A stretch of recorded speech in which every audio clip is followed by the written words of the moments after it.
احمق لوگ کہیں گے کہ مسلمان جس قبلے پر پہلے سے چلے آتے تھے اب اس سے کیوں منہ پھیر بیٹھے؟ تم کہہ دو کہ مشرق اور مغرب سب اللہ ہی کا ہے، وہ جس کو چاہتا ہے سیدھے رستے پر چلاتا ہے، اور اسی طرح ہم نے تم کو امت معتدل بنایا ہے تاکہ تم لوگوں پر گواہ بنو اور پیغمبر آخر الزمان صلی اللہ علیہ وآلہ وسلم تم پر گواہ بنے۔ اور جس قبلے پر تم پہلے تھے اس کو ہم نے اس لیے مقرر کیا تھا کہ معلوم کریں کہ کون ہمارے پیغمبر کا تابع رہتا ہے اور کون الٹے پاؤں پھر جاتا ہے۔ اور یہ بات یعنی تحویل قبلہ لوگوں کو گراں معلوم ہوئی، مگر جن کو اللہ نے ہدایت بخشی ہے وہ اسے گراں نہیں سمجھتے، اور اللہ ایسا نہیں کہ تمہارے ایمان کو یوں ہی ضائع کر دے۔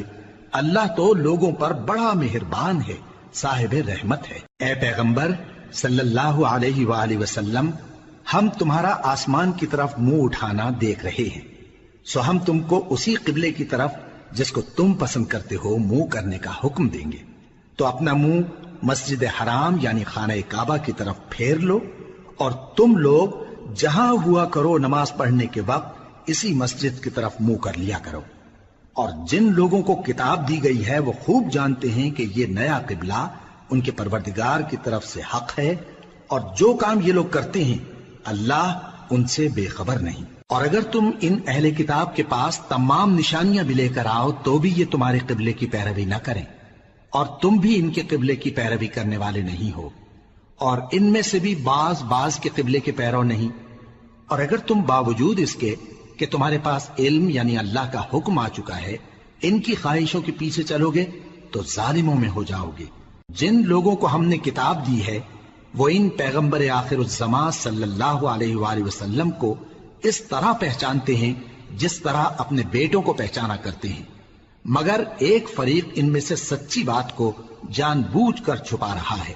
اے پیغمبر صلی اللہ علیہ وآلہ وسلم، یہ نیا قبلہ تمہارے پروردگار کی طرف سے حق ہے، تو تم ہرگز شک کرنے والوں میں نہ ہونا، اور ہر ایک شخص کے لیے ایک سمت مقرر ہے جدھر وہ عبادت کے وقت منہ کیا کرتا ہے، تو تم نیکیوں میں سبقت حاصل کرو۔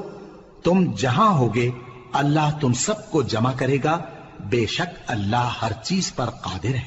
اور تم جہاں سے نکلو نماز میں اپنا منہ مسجد حرام کی طرف کر لیا کرو، بے شبہ یہ تمہارے پروردگار کی طرف سے حق ہے، اور تم لوگ جو کچھ کرتے ہو اللہ اس سے بے خبر نہیں۔ اور تم جہاں سے نکلو مسجد حرام کی طرف منہ کر کے نماز پڑھا کرو، اور مسلمانوں تم جہاں ہوا کرو اسی مسجد کی طرف رخ کیا کرو۔ یہ تاکید اس لیے کی گئی ہے کہ لوگ تم کو کسی طرح کا الزام نہ دے سکیں، مگر ان میں سے جو ظالم ہیں وہ الزام دیں تو دیں، سو ان سے مت ڈرنا اور مجھی سے ڈرتے رہنا، اور یہ بھی مقصود ہے کہ میں تم کو اپنی تمام نعمتیں بخشوں، اور یہ بھی کہ تم راہ راست پر چلو۔ جس طرح من جملہ اور نعمتوں کے ہم نے تمہیں میں سے ایک رسول بھیجے ہیں جو تم کو ہماری آیتیں پڑھ پڑھ کر سناتے اور تمہیں پاک بناتے، اور کتاب یعنی قرآن اور دانائی سکھاتے ہیں، اور ایسی باتیں بتاتے ہیں جو تم پہلے نہیں جانتے تھے، سو تم مجھے یاد کیا کرو، میں تمہیں یاد کیا کروں گا، اور میرا احسان مانتے رہنا اور میری ناشکری نہ کرنا۔ اے ایمان والو، صبر اور نماز سے مدد لیا کرو، بے شک اللہ صبر کرنے والوں کے ساتھ ہے۔ اور جو لوگ اللہ کی راہ میں مارے جائیں ان کی نسبت یہ نہ کہنا کہ وہ مرے ہوئے ہیں، وہ مردہ نہیں بلکہ زندہ ہیں، لیکن تم کو شعور نہیں۔ اور ہم کسی قدر خوف اور بھوک اور مال اور جانوں اور میووں کے نقصان سے تمہاری آزمائش کریں گے، اور صبر کرنے والوں کو بشارت سنا دو کہ ان لوگوں پر جب کوئی مصیبت واقع ہوتی ہے تو کہتے ہیں کہ ہم اللہ ہی کا مال ہیں اور اسی کی طرف لوٹ کر جانے والے ہیں۔ یہی لوگ ہیں جن پر ان کے پروردگار کی عنایتیں ہیں اور خصوصی رحمت بھی ہے، اور یہی سیدھے رستے پر ہیں۔ بے شک کوہ صفا اور مروہ اللہ کی نشانیوں میں سے ہیں، تو جو شخص خانہ کعبہ کا حج یا عمرہ کرے اس پر کچھ گناہ نہیں کہ دونوں کے درمیان چکر لگائے، بلکہ یہ ایک نیک کام ہے، اور جو کوئی نیک کام کرے تو اللہ قدردان ہے، دانا ہے۔ جو لوگ ہمارے حکموں اور ہدایتوں کو جو ہم نے نازل کی ہیں کسی غرض فاسد سے چھپاتے ہیں، باوجود کہ ہم نے ان کو لوگوں کے سمجھانے کے لیے اپنی کتاب میں کھول کھول کر بیان کر دیا ہے۔ ایسوں پر اللہ اور تمام لعنت کرنے والے لعنت کرتے ہیں۔ ہاں، جو توبہ کرتے ہیں اور اپنی حالت درست کر لیتے ہیں اور احکام الہی کو صاف صاف بیان کر دیتے ہیں تو میں ان کے قصور معاف کر دیتا ہوں، اور میں بڑا معاف کرنے والا، بڑا مہربان ہوں۔ جو لوگ کافر ہوئے اور کافر ہی مرے، ایسوں پر اللہ کی اور فرشتوں کی اور انسانوں کی سب کی لعنت، وہ ہمیشہ اسی لعنت میں گرفتار رہیں گے۔ ان سے نہ تو عذاب ہلکا ہی کیا جائے گا اور نہ انہیں کچھ مہلت ملے گی۔ اور لوگوں، تمہارا معبود ایک ہی معبود ہے، اس بڑے مہربان اور رحم والے کے سوا کوئی عبادت کے لائق نہیں۔ بے شک آسمانوں اور زمین کے پیدا کرنے میں اور رات اور دن کے ایک دوسرے کے پیچھے آنے جانے میں اور کشتیوں اور جہازوں میں جو سمندر میں لوگوں کے فائدے کے لیے رواں ہیں، اور میں جس کو اللہ آسمان سے برساتا اور اس سے زمین کو اس کے مردہ ہو جانے کے بعد زندہ یعنی خشک ہو جانے کے بعد سرسبز کر دیتا ہے، اور زمین پر ہر قسم کے جانور پھیلانے میں اور ہواؤں کے چلانے میں اور بادلوں میں جو آسمان اور زمین کے درمیان گھرے رہتے ہیں، عقل مندوں کے لیے اللہ کی قدرت کی نشانیاں ہیں۔ اور بعض لوگ ایسے ہیں جو غیر اللہ کو اللہ کا شریک بناتے اور ان سے اللہ کی سی محبت کرتے ہیں، لیکن جو ایمان والے ہیں وہ تو اللہ ہی کے سب سے زیادہ دوست دار ہیں۔ اور اے کاش ظالم لوگ جو بات عذاب کے وقت دیکھیں گے اب دیکھ لیتے کہ سب طرح کی طاقت اللہ ہی کو ہے، اور یہ کہ اللہ سخت عذاب کرنے والا ہے۔ اس دن کفر کے پیشوا اپنے پیروں سے بیزاری ظاہر کریں گے اور دونوں عذاب الہی دیکھ لیں گے اور ان کے آپس کے تعلقات منقطع ہو جائیں گے۔ یہ حال دیکھ کر پیروی کرنے والے حسرت سے کہیں گے کہ اے کاش ہمیں پھر دنیا میں جانا نصیب ہو، تاکہ جس طرح یہ ہم سے بیزار ہو رہے ہیں اسی طرح ہم بھی ان سے بیزار ہوں۔ اس طرح اللہ ان کے اعمال حسرت بنا کر دکھائے گا اور وہ دوزخ سے نکل نہیں سکیں گے۔ لوگوں، جو چیزیں زمین میں حلال طیب ہیں وہ کھاؤ، اور شیطان کے قدموں پر نہ چلو، وہ تمہارا کھلا دشمن ہے۔ وہ تو تم کو برائی اور بے حیائی ہی کے کام کرنے کو کہتا ہے، اور یہ بھی کہ اللہ کی نسبت ایسی باتیں کہو جن کا تمہیں کچھ بھی علم نہیں۔ اور جب ان لوگوں سے کہا جاتا ہے کہ جو کتاب اللہ نے نازل فرمائی ہے اس کی پیروی کرو، تو کہتے ہیں نہیں، بلکہ ہم تو اسی چیز کی پیروی کریں گے جس پر ہم نے اپنے باپ دادا کو پایا۔ بھلا اگرچہ ان کے باپ دادا نہ کچھ سمجھتے ہوں اور نہ سیدھے رستے پر ہوں، تب بھی وہ انہی کی تقلید کیے جائیں گے۔ جو لوگ کافر ہیں ان کی مثال اس شخص کی سی ہے جو کسی ایسی چیز کو آواز دے جو پکار اور آواز کے سوا کچھ سن نہ سکے۔ یہ بہرے ہیں، گونگے ہیں، اندھے ہیں کہ کچھ سمجھ ہی نہیں سکتے۔ اے اہل ایمان، جو پاکیزہ چیزیں ہم نے تم کو عطا فرمائی ہیں ان کو کھاؤ، اور اگر اللہ ہی کے بندے ہو تو اس کی نعمتوں کا شکر بھی ادا کرو۔ اس نے تو تم پر بس مرا ہوا جانور اور لہو اور سور کا گوشت اور جس چیز پر اللہ کے سوا کسی اور کا نام پکارا جائے حرام کر دیا ہے۔ ہاں، جو مجبور ہو جائے بشرطے کہ اللہ کی نافرمانی نہ کرے اور حد ضرورت سے باہر نہ نکل جائے، اس پر کچھ گناہ نہیں۔ بے شک اللہ بخشنے والا ہے، رحم کرنے والا ہے۔ جو لوگ اللہ کی کتاب سے ان آیتوں اور ہدایتوں کو جو اس نے نازل فرمائی ہیں چھپاتے اور ان کے بدلے تھوڑی سی قیمت یعنی دنیاوی منفعت حاصل کرتے ہیں، وہ اپنے پیٹوں میں محض آگ بھرتے ہیں۔ ایسے لوگوں سے اللہ قیامت کے دن نہ کلام کرے گا اور نہ ان کو گناہوں سے پاک کرے گا، اور ان کے لیے دکھ دینے والا عذاب ہے۔ یہ وہ لوگ ہیں جنہوں نے ہدایت چھوڑ کر گمراہی اور بخشش چھوڑ کر عذاب خرید لیا۔ یہ آتش جہنم کی کیسی برداشت کرنے والے ہیں۔ یہ اس لیے کہ اللہ نے کتاب سچائی کے ساتھ نازل فرمائی، اور جن لوگوں نے اس کتاب میں اختلاف کیا وہ ضد میں آ کر نیکی سے دور ہو گئے ہیں۔ نیکی یہی نہیں کہ تم مشرق و مغرب کو قبلہ سمجھ کر ان کی طرف منہ کر لو، بلکہ نیکی یہ ہے کہ لوگ اللہ پر اور روز آخر پر اور فرشتوں پر اور اللہ کی کتاب پر اور پیغمبروں پر ایمان لائیں، اور مال باوجود عزیز رکھنے کے رشتہ داروں اور یتیموں اور محتاجوں اور مسافروں اور مانگنے والوں کو دیں، اور گردنوں کے چھڑانے میں خرچ کریں، اور نماز پڑھیں اور زکات دیں، اور جب عہد کر لیں تو اس کو پورا کریں، اور سختی اور تکلیف میں اور جنگ کے وقت ثابت قدم رہیں۔ یہی لوگ ہیں جو ایمان میں سچے ہیں، اور یہی ہیں جو اللہ سے ڈرنے والے ہیں۔ مومنوں، تم کو مقتولوں کے بارے میں قصاص یعنی خون کے بدلے خون کا حکم دیا جاتا ہے، اس طرح پر کہ آزاد کے بدلے آزاد مارا جائے، اور غلام کے بدلے غلام، اور عورت کے بدلے عورت۔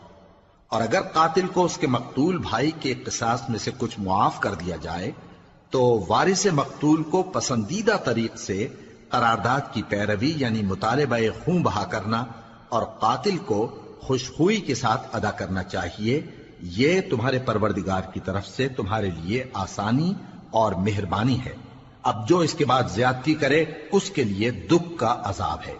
اور اے اہل عقل، حکم قصاص میں تمہاری زندگانی ہے کہ تم قتل و خونریزی سے بچو۔ تم پر فرض کیا جاتا ہے کہ جب تم میں سے کسی کو موت کا وقت آ جائے تو اگر وہ کچھ مال چھوڑ جانے والا ہو تو ماں باپ اور رشتہ داروں کے لیے دستور کے مطابق وصیت کر جائے۔ اللہ سے ڈرنے والوں پر یہ ایک حق ہے۔ پھر جو شخص وصیت کو سننے کے بعد اس کو بدل ڈالے تو اس کے بدلنے کا گناہ انہی لوگوں پر ہے جو اس کو بدلیں، اور بے شک اللہ سنتا جانتا ہے۔ اب اگر کسی کو وصیت کرنے والے کی طرف سے کسی وارث کی طرفداری یا حق تلفی کا اندیشہ ہو تو اگر وہ وصیت کو بدل کر وارثوں میں صلح کرا دے تو اس پر کچھ گناہ نہیں، بے شک اللہ بخشنے والا ہے، رحم والا ہے۔ مومنوں، تم پر روزے فرض کیے گئے ہیں جس طرح تم سے پہلے لوگوں پر فرض کیے گئے تھے تاکہ تم پرہیزگار بنو۔ روزوں کے دن گنتی کے چند روز ہیں، تو جو شخص تم میں سے بیمار ہو یا سفر میں ہو تو دوسرے دنوں میں روزوں کا شمار پورا کر لے۔ اور جو لوگ روزہ رکھنے کی طاقت رکھیں لیکن رکھیں نہیں، وہ روزے کے بدلے محتاج کو کھانا کھلا دیں۔ اور جو کوئی اپنی مرضی سے زیادہ نیکی کرے تو اس کے حق میں زیادہ اچھا ہے، اور اگر سمجھو تو روزہ رکھنا ہی تمہارے حق میں بہتر ہے۔ روزوں کا مہینہ رمضان کا مہینہ ہے جس میں قرآن اول نازل ہوا، جو لوگوں کا رہنما ہے اور جس میں ہدایت کی کھلی نشانیاں ہیں، اور جو حق و باطل کو الگ الگ کرنے والا ہے۔ تو جو کوئی تم میں سے اس مہینے میں موجود ہو چاہیے کہ پورے مہینے کے روزے رکھے، اور جو بیمار ہو یا سفر میں ہو تو دوسرے دنوں میں روزے رکھ کر ان کا شمار پورا کر لے۔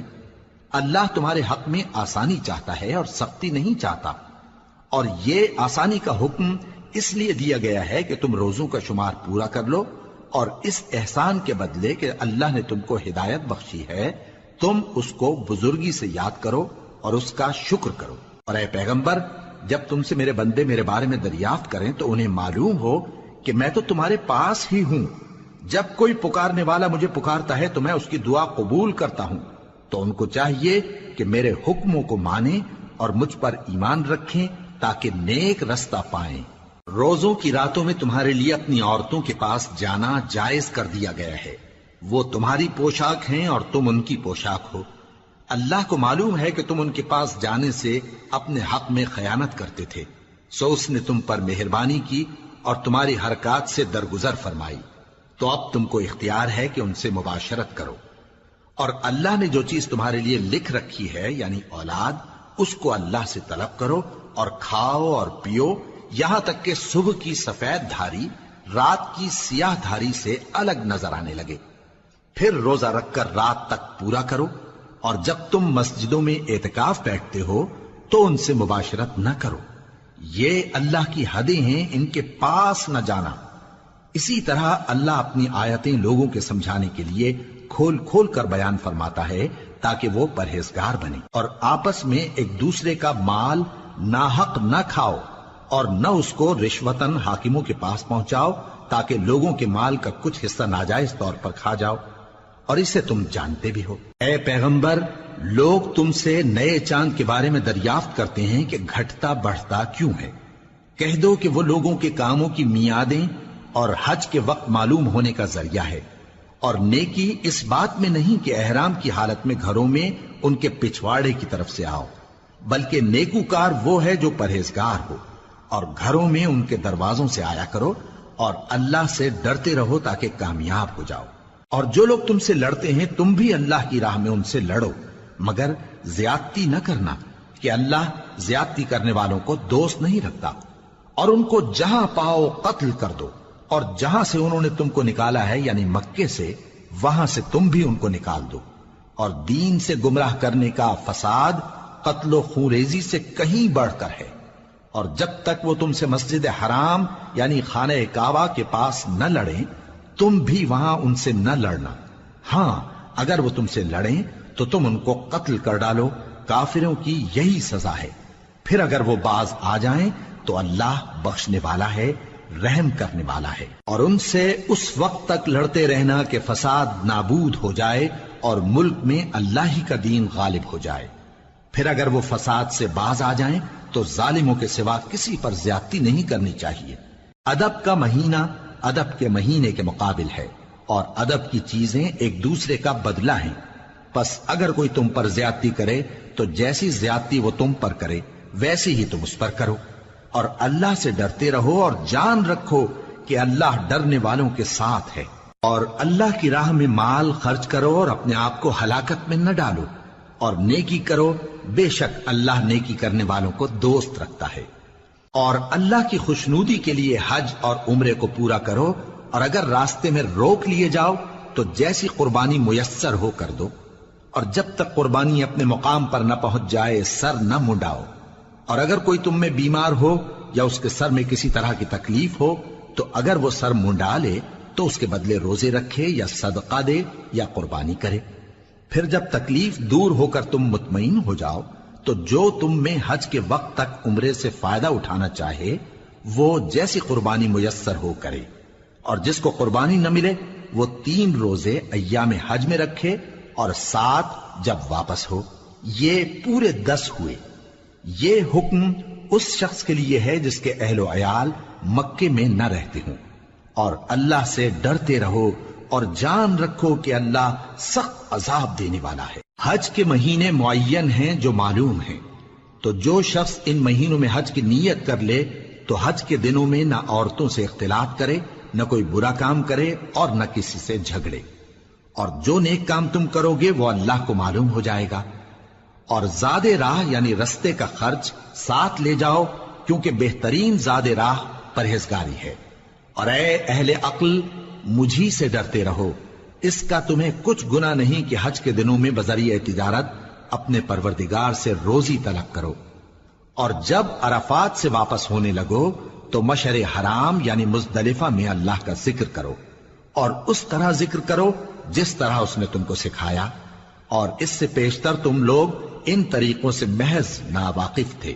پھر جہاں سے اور لوگ واپس ہوں وہیں سے تم بھی واپس ہو، اور اللہ سے بخشش مانگو، بے شک اللہ بخشنے والا ہے، رحمت کرنے والا ہے۔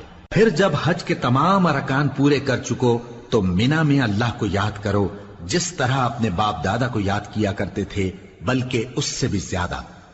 اور بعض لوگ ایسے ہیں جو اللہ سے التجا کرتے ہیں کہ اے پروردگار ہم کو جو دینا ہے دنیا ہی میں دے دے، اور ایسے لوگوں کا آخرت میں کچھ حصہ نہیں۔ اور بعض ایسے ہیں کہ دعا کرتے ہیں کہ پروردگار ہم کو دنیا میں بھی نعمت عطا فرما اور آخرت میں بھی نعمت بخشیو اور دوزخ کے عذاب سے محفوظ رکھیو۔ یہی لوگ ہیں جن کے لیے ان کے کاموں کا حصہ یعنی اجر نیک تیار ہے، اور اللہ جلد حساب لینے والا ہے۔ اور قیام منا کے دنوں میں جو گنتی کے دن ہیں اللہ کو یاد کرو، اگر کوئی جلدی کرے اور 2 ہی دن میں چل دے تو اس پر بھی کچھ گناہ نہیں، اور جو بات تک ٹھہرا رہے اس پر بھی کچھ گناہ نہیں۔ یہ باتیں اس شخص کے لیے ہیں جو اللہ سے ڈرے، اور تم لوگ اللہ سے ڈرتے رہو اور جان رکھو کہ تم سب اس کے پاس جمع کیے جاؤ گے۔ اور کوئی شخص تو ایسا ہے جس کی گفتگو دنیا کی زندگی میں تم کو دلکش معلوم ہوتی ہے، اور وہ اپنے معافی ضمیر پر یعنی اس بات پر جو اس کے دل میں ہے اللہ کو گواہ بناتا ہے، حالانکہ وہ سخت جھگڑالو ہے۔ اور جب پیٹ پھیر کر چلا جاتا ہے تو زمین میں دوڑتا پھرتا ہے تاکہ اس میں فتنہ انگیزی کرے اور کھیتی کو برباد اور انسانوں اور حیوانوں کی نسل کو نابود کر دے، اور اللہ فتنہ انگیزی کو پسند نہیں کرتا۔ اور جب اس سے کہا جاتا ہے کہ اللہ سے خوف کر تو غرور اس کو گناہ میں پھنسا دیتا ہے، سو اس کو جہنم کافی ہے اور وہ بہت برا ٹھکانہ ہے۔ اور کوئی شخص ایسا ہے کہ اللہ کی خوشنودی حاصل کرنے کے لیے اپنی جان بیچ ڈالتا ہے، اور اللہ بندوں پر بہت مہربان ہے۔ مومنو، اسلام میں پورے پورے داخل ہو جاؤ اور شیطان کے پیچھے نہ چلو، وہ تو تمہارا کھلا دشمن ہے۔ پھر اگر تم احکام روشن پہنچ جانے کے بعد لڑکھڑا جاؤ تو جان رکھو کہ اللہ غالب ہے، حکمت والا ہے۔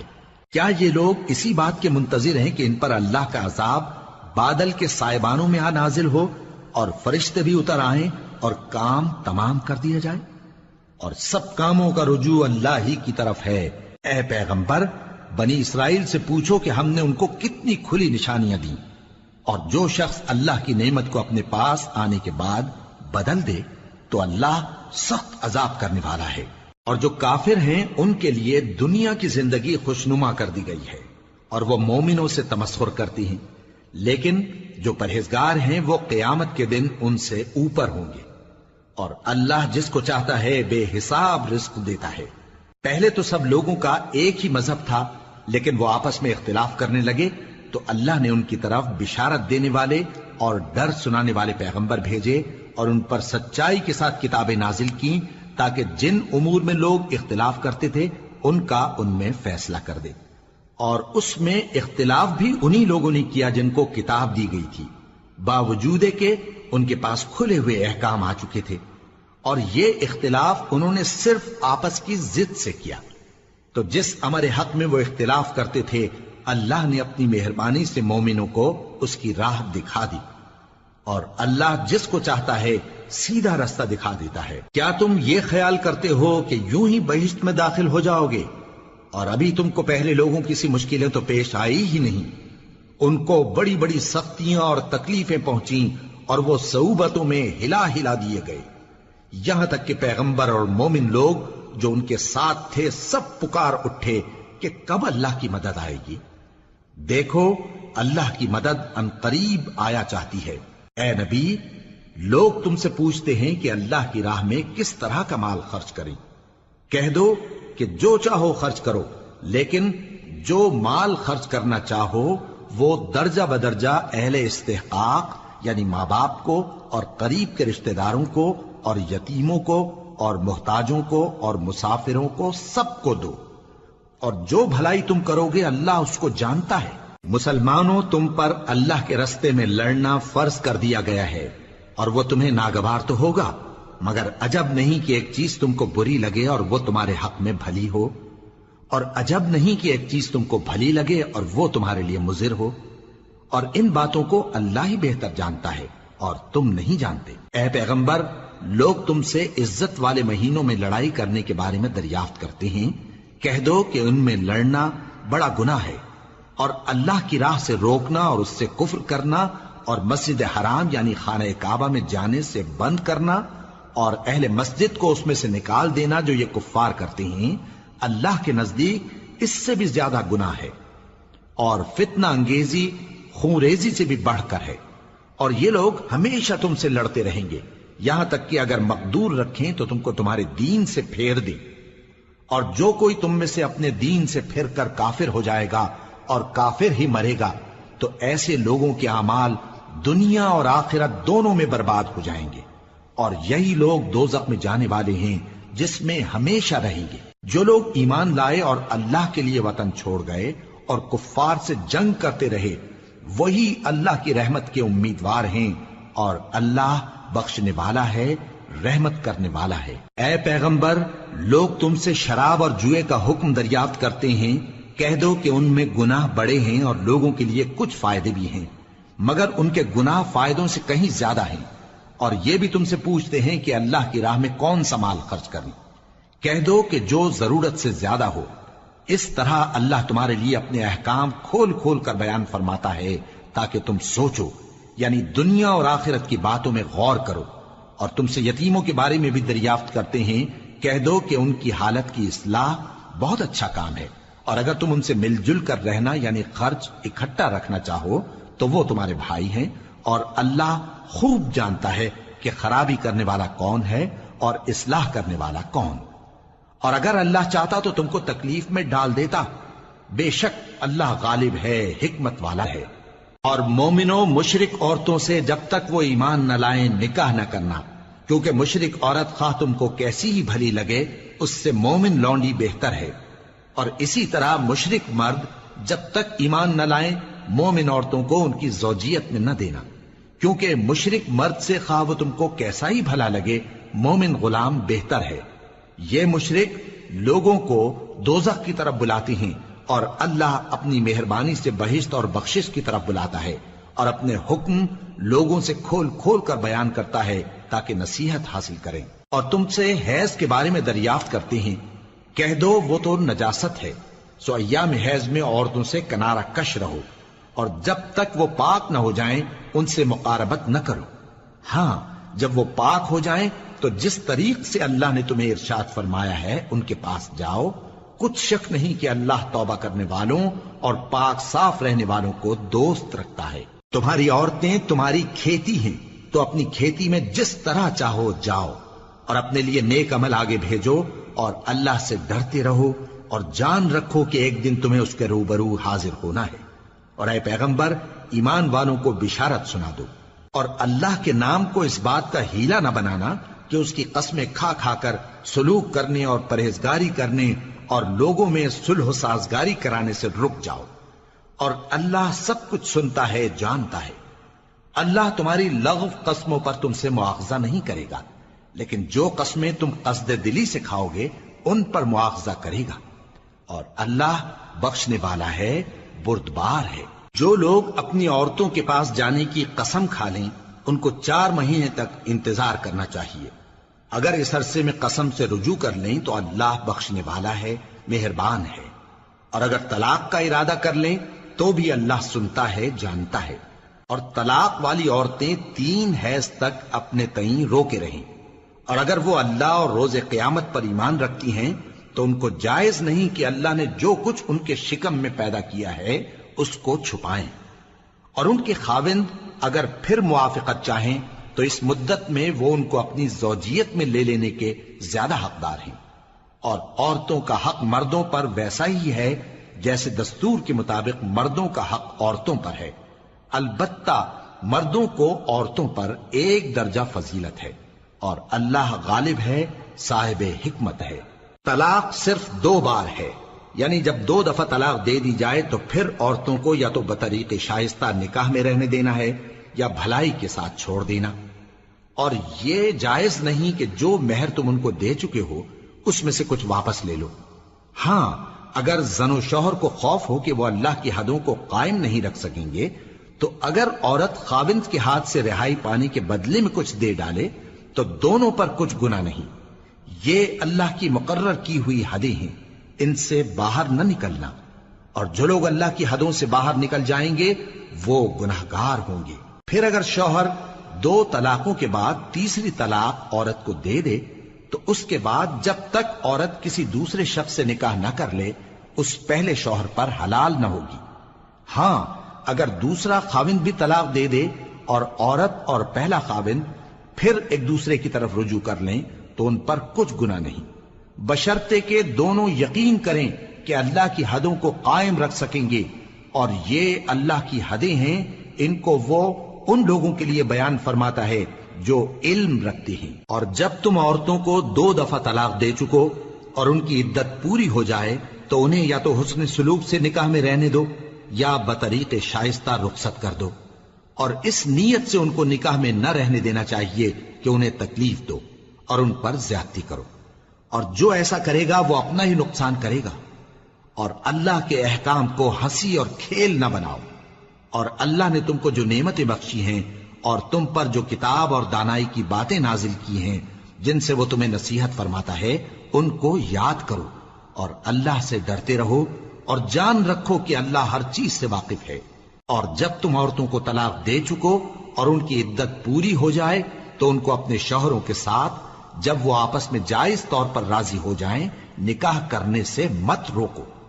اس حکم سے اس شخص کو نصیحت کی جاتی ہے جو تم میں اللہ اور روز آخر پر یقین رکھتا ہے۔ یہ تمہارے لیے نہایت خوب اور بہت پاکیزگی کی بات ہے، اور اللہ جانتا ہے اور تم نہیں جانتے۔ اور مائیں اپنے بچوں کو پورے 2 سال دودھ پلائیں یہ حکم اس شخص کے لیے ہے جو پوری مدت تک دودھ پلوانا چاہے، اور دودھ پلانے والی ماؤں کا کھانا اور کپڑا دستور کے مطابق باپ کے ذمے ہوگا۔ کسی شخص کو اس کی طاقت سے زیادہ تکلیف نہیں دی جاتی، تو یاد رکھو کہ نہ تو ماں کو اس کے بچے کے سبب نقصان پہنچایا جائے اور نہ باپ کو اس کی اولاد کی وجہ سے نقصان پہنچایا جائے، اور اسی طرح نان و نفقہ بچے کے وارث کے ذمے ہے۔ اور اگر دونوں یعنی ماں باپ آپس کی رضامندی اور صلاح سے بچے کا دودھ چھڑانا چاہیں تو ان پر کچھ گناہ نہیں، اور اگر تم اپنی اولاد کو دودھ پلوانا چاہو تو تم پر کچھ گناہ نہیں، بشرطے کہ تم دودھ پلانے والیوں کو دستور کے مطابق ان کا حق جو تم نے دینا کیا تھا دے دو، اور اللہ سے ڈرتے رہو اور جان رکھو کہ جو کچھ تم کرتے ہو اللہ اس کو دیکھ رہا ہے۔ اور جو لوگ تم میں سے مر جائیں اور عورتیں چھوڑ جائیں تو وہ عورتیں 4 مہینے اور 10 دن اپنے آپ کو روکے رہیں، اور جب یہ عدت پوری کر چکیں اور اپنے حق میں پسندیدہ کام یعنی نکاح کر لیں تو تم پر کچھ گناہ نہیں، اور اللہ تمہارے سب کاموں سے واقف ہے۔ اگر تم اشارے کنائے میں عورتوں کو نکاح کا پیغام بھیجو یا نکاح کی خواہش کو اپنے دلوں میں مخفی رکھو تو تم پر کچھ گناہ نہیں۔ اللہ کو معلوم ہے کہ تم ان سے نکاح کا ذکر کرو گے، مگر ایام عدت میں اس کے سوا کے دستور کے مطابق کوئی بات کہہ دو، پوشیدہ طور پر ان سے قول و قرار نہ کرنا، اور جب تک عدت پوری نہ ہو لے نکاح کا پختہ ارادہ نہ کرنا، اور جان رکھو کہ جو کچھ تمہارے دلوں میں ہے اللہ کو سب معلوم ہے، تو اس سے ڈرتے رہو اور جان رکھو کہ اللہ بخشنے والا ہے، حلم والا ہے۔ اور اگر تم عورتوں کو ان کے پاس جانے یا ان کا مہر مقرر کرنے سے پہلے طلاق دے دو تو تم پر کچھ گناہ نہیں، ہاں ان کو دستور کے مطابق کچھ خرچ ضرور دو، یعنی مقدور والا اپنے مقدور کے مطابق دے اور تنگ دست اپنی حیثیت کے مطابق۔ نیک لوگوں پر یہ ایک طرح کا حق ہے۔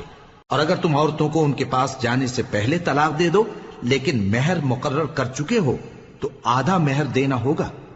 ہاں اگر عورتیں مہر بخش دیں یا مرد جن کے ہاتھ میں عقد نکاح ہے اپنا حق چھوڑ دیں اور پورا مہر دے دیں تو ان کو اختیار ہے، اور اگر تم مرد لوگ ہی اپنا حق چھوڑ دو تو یہ پرہیزگاری کی بات ہے، اور آپس میں بھلائی کرنے کو فراموش نہ کرنا۔ کچھ شک نہیں کہ اللہ تمہارے سب کاموں کو دیکھ رہا ہے۔ مسلمانوں، سب نمازیں خصوصاً بیچ کی نماز یعنی نماز عصر پورے اہتمام کے ساتھ ادا کرتے رہو اور اللہ کے آگے ادب سے کھڑے رہا کرو۔ پھر اگر تم خوف کی حالت میں ہو تو پیادے یا سوار جس حال میں ہو نماز پڑھ لو۔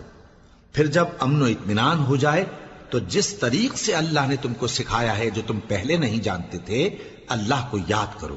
اور جو لوگ تم میں سے مر جائیں اور عورتیں چھوڑ جائیں وہ اپنی عورتوں کے حق میں وصیت کر جائیں کہ ان کو 1 سال تک خرچ دیا جائے اور گھر سے نہ نکالی جائیں۔ ہاں اگر وہ خود گھر سے چلی جائیں اور اپنے حق میں پسندیدہ کام یعنی نکاح کر لیں تو تم پر کچھ گناہ نہیں، اور اللہ زبردست ہے، حکمت والا ہے۔ اور مطلقہ عورتوں کو بھی دستور کے مطابق نان و نفقہ دینا چاہیے، پرہیزگاروں پر یہ بھی حق ہے۔ اسی طرح اللہ اپنے احکام تمہارے لیے بیان فرماتا ہے تاکہ تم سمجھو۔ بھلا تم نے ان لوگوں کو نہیں دیکھا جو شمار میں ہزاروں ہی تھے اور موت کے ڈر سے اپنے گھروں سے نکل بھاگے تھے؟ تو اللہ نے ان کو حکم دیا کہ مر جاؤ، پھر ان کو زندہ بھی کر دیا۔ کچھ شک نہیں کہ اللہ لوگوں پر مہربانی رکھتا ہے، لیکن اکثر لوگ شکر نہیں کرتے۔ اور مسلمانوں، اللہ کی راہ میں جہاد کرو اور جان رکھو کہ اللہ سب کچھ سنتا ہے، سب کچھ جانتا ہے۔ کون ہے کہ اللہ کو قرض حسنہ دے کہ وہ اس کے بدلے اس کو کئی گنا زیادہ دے گا، اور اللہ ہی روزی کو تنگ کرتا اور وہی اسے کشادہ کرتا ہے، اور تم اسی کی طرف لوٹ کر جاؤ گے۔ بھلا تم نے بنی اسرائیل کی ایک جماعت کو نہیں دیکھا جس نے موسیٰ کے بعد اپنے پیغمبر سے کہا کہ آپ ہمارے لیے ایک بادشاہ مقرر کر دیں تاکہ ہم اللہ کی راہ میں جہاد کریں؟ پیغمبر نے کہا کہ اگر تم کو جہاد کا حکم دیا جائے تو ایسا تو نہیں کہ لڑنے سے پہلو تہی کرو۔ وہ کہنے لگے کہ ہم اللہ کی راہ میں کیوں نہ لڑیں گے جبکہ ہم وطن سے خارج اور بال بچوں سے جدا کر دیے گئے۔ پھر جب ان کو جہاد کا حکم دیا گیا تو چند اشخاص کے سوا سب پھر گئے، اور اللہ ظالموں سے خوب واقف ہے۔ اور پیغمبر نے ان سے یہ بھی کہا کہ اللہ نے تم پر طالوت کو بادشاہ مقرر فرمایا ہے وہ بولے کہ اسے ہم پر بادشاہی کا حق کیوں کر ہو سکتا ہے؟ اس سے بڑھ کر بادشاہی کے مستحق تو ہم ہیں، اور اس کے پاس تو بہت سی دولت بھی نہیں۔ پیغمبر نے کہا کہ اللہ نے اس کو تم پر فضیلت دی ہے اور بادشاہی کے لیے منتخب فرمایا ہے۔ اس نے اسے علم بھی بہت سا بخشا ہے اور تن و توش بھی بڑا عطا کیا ہے، اور اللہ کو اختیار ہے جسے چاہے بادشاہی بخشے، وہ بڑا کشائش والا ہے، دانا ہے۔ اور پیغمبر نے ان سے کہا کہ ان کی یعنی طالوت کی بادشاہی کی نشانی یہ ہے کہ تمہارے پاس وہ صندوق آئے گا جس کو فرشتے اٹھائے ہوئے ہوں گے، اس میں تمہارے پروردگار کی طرف سے تسلی بخشنے والی چیز ہوگی اور کچھ اور چیزیں بھی ہوں گی جو موسیٰ اور ہارون چھوڑ گئے تھے۔ اگر تم ایمان رکھتے ہو تو یہ تمہارے لیے ایک بڑی نشانی ہے۔ غرض جب طالوت فوجیں لے کر روانہ ہوا تو اس نے ان سے کہا کہ اللہ ایک نہر سے تمہاری آزمائش کرنے والا ہے، جو شخص اس میں سے پانی پی لے گا اس کی نسبت تصور کیا جائے گا کہ وہ میرا نہیں، اور جو نہ پیے گا وہ سمجھا جائے گا کہ میرا ہے۔ ہاں اگر کوئی ہاتھ سے چلو بھر پانی لے لے تو خیر۔ جب وہ لوگ نہر پر پہنچے تو چند آدمیوں کے سوا سب نے پانی پی لیا۔ پھر جب طالوت اور مومن لوگ جو اس کے ساتھ تھے نہر کے پار ہو گئے تو کہنے لگے کہ آج ہم میں جالوت اور اس کے لشکر سے مقابلہ کرنے کی طاقت نہیں۔ جو لوگ یقین رکھتے تھے کہ ان کو اللہ کے روبرو حاضر ہونا ہے، وہ کہنے لگے کہ بسا اوقات تھوڑی سی جماعت نے اللہ کے حکم سے بڑی جماعت پر فتح حاصل کی ہے، اور اللہ ثابت قدم رہنے والوں کے ساتھ ہے۔ اور جب وہ لوگ جالوت اور اس کے لشکر کے مقابل میں آئے تو اللہ سے دعا کی کہ اے پروردگار، ہم پر صبر کے دہانے کھول دے اور ہمیں لڑائی میں ثابت قدم رکھ اور لشکر کفار پر فتح یاب کر۔ تو طالوت کی فوج نے اللہ کے حکم سے ان کو شکست دے دی، اور داؤد نے جالوت کو قتل کر ڈالا، اور اللہ نے ان کو بادشاہی اور دانائی بخشی اور جو کچھ چاہا سکھایا۔ اور اگر اللہ لوگوں کو ایک دوسرے پر چڑھائی اور حملہ کرنے سے نہ ہٹاتا رہتا تو کرۂ ارض تباہ ہو جاتا، لیکن اللہ اہل عالم پر بڑا مہربان ہے۔ یہ اللہ کی آیتیں ہیں جو ہم تم کو سچائی کے ساتھ پڑھ کر سناتے ہیں، اور اے محمد صلی اللہ علیہ وآلہ وسلم تم بلا شبہ پیغمبروں میں سے ہو۔